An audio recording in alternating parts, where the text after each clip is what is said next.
Hey everyone, it's a Thursday, so it's time for another OTTTT Occupational Therapy Tools and Tips Thursdays. We are here today to talk about how you can repurpose your shoe racks or your shoe boxes into something that you can use for improving your child's compliance and participation when you hold some kind of your own therapy sessions at home.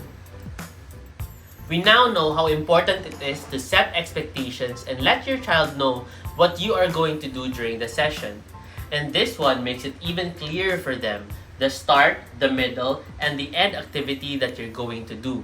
And if you're asking what is the last box for, this is the reward that you're going to set, which they can do and get once they finish all three activities.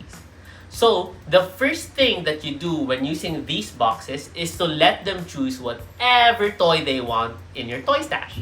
So, you have a car set that they chose, so they want to play after all the vehicles, the tracks. This is the toy that they want to play with.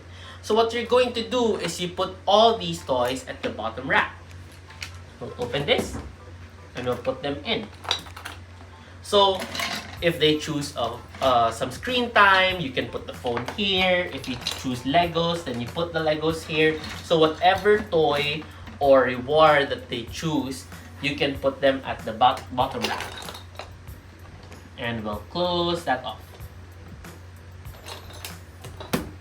There.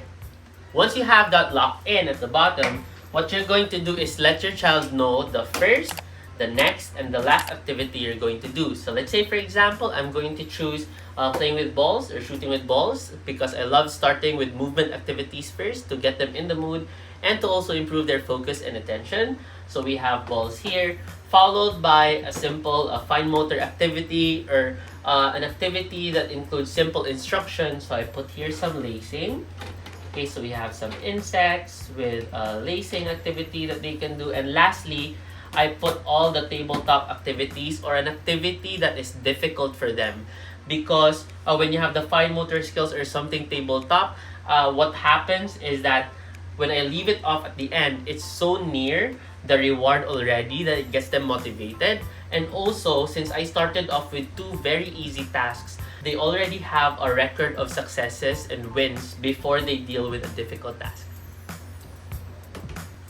There are so many reasons why I love this and for you to love this because it's so simple, and again, we've included something your child loves, so you gave them a choice and you made them part of planning the session.